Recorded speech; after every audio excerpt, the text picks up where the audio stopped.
Olá, pessoal, bom dia. Dando continuidade às nossas aulas sobre inversores de frequência, nessa em específico, como eu falei para vocês na primeira aula, a terceira aula seria relacionada a um exercício, ou seja, a gente vai resolver um problema. O problema em específico é de um inversor de ponte completa. Então, vamos analisar. O problema diz que o inversor é de ponte completa e ele está ligado a uma fonte de tensão contínua de 200 volts. E aí ele já diz que a carga é resistiva, é puramente resistiva, e ela equivale a 2 ohms. E ele pede para determinar a tensão máxima nas chaves e a corrente máxima na carga. Então vamos lá. Para a gente analisar a tensão máxima nas chaves, eu vou retomar aquelas análises que eu fiz para vocês na aula anterior. Então aqui, ó. Como eu falei para vocês, as chaves elas atuam em pares. Então a chave 1 e a chave 4 fecham e abrem ao mesmo tempo, assim como as chaves 2 e 3 fecham e abrem ao mesmo tempo. Então, na primeira metade do período, de 0 a 180, as chaves 1 e 4 estão fechadas, o que significa que elas estão em curto circuito e a tensão nelas é igual a zero.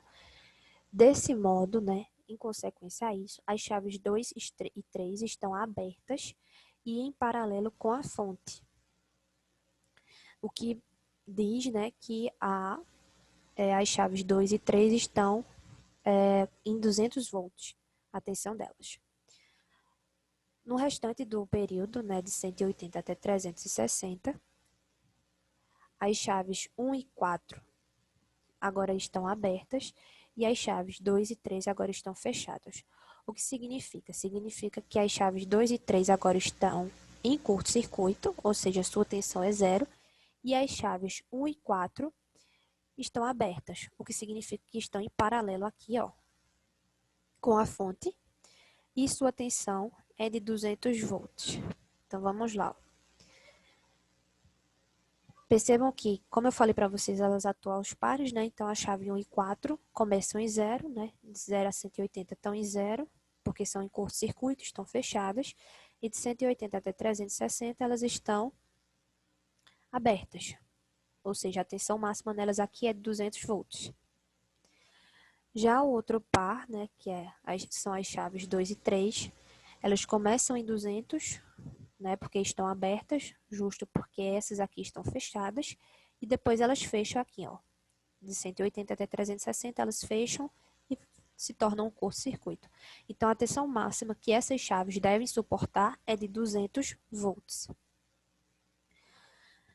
E aí ele pede, na letra B, para dizer qual é a corrente máxima na carga. A gente também divide o período em duas etapas, de 0 a 180, de 180 até 360, e vê como é que se comporta. Pela lei de Ohm, né, a gente sabe que a tensão é igual à corrente vezes a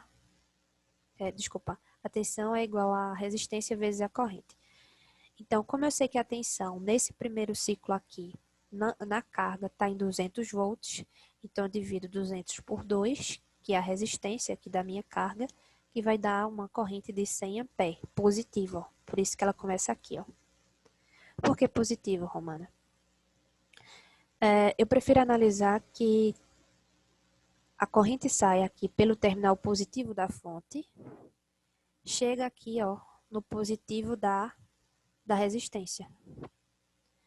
Isso é uma análise minha, particularmente minha, né, de circuitos, e aí vocês podem ter a de vocês para saber qual é a melhor. Enfim.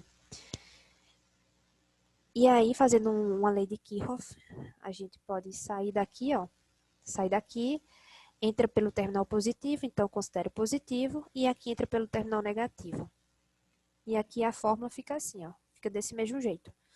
Por isso que a corrente está em 100 A.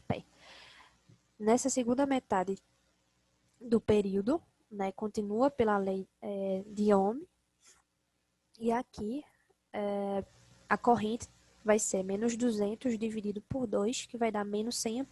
Aqui, ó. A corrente não chega a zerar na carga, assim como a tensão também na carga não chega a zerar. E aí, por que está em menos 100?